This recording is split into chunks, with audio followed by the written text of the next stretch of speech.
Le 29 mars 1947, à Madagascar débute une insurrection anti-française.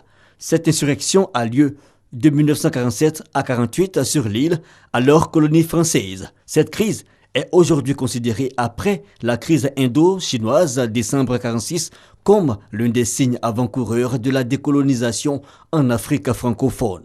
Le soulèvement, ponctué de massacres de colons français et de malgaches non indépendantistes, fut suivi d'une grande répression conduite par l'armée française qui fit plusieurs millions de morts. Le nombre de victimes fait encore débat parmi les historiens.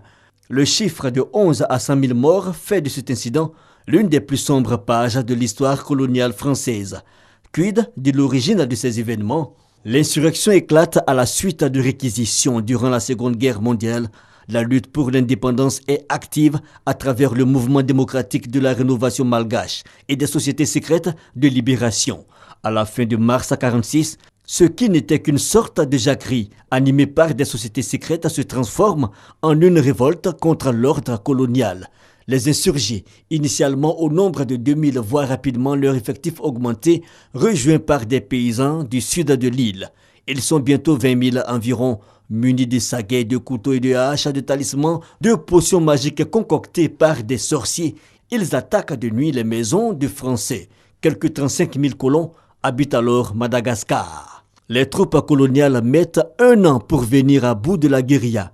Des élus du MDRM, parti pourtant hostile à l'insurrection, députés malgaches à l'Assemblée nationale, Joseph Ravoy-Angui et Joseph Razeta, sont arrêtés, déchus de leur immunité parlementaire et condamnés à mort. Leur peine est commuée par la suite en prison à vie. L'ordre colonial règne de nouveau à Madagascar.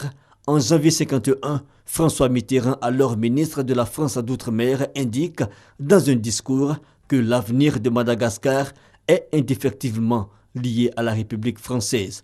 Madagascar n'accède à l'indépendance qu'après la fin de la 4e République et la création de la communauté française en 1960.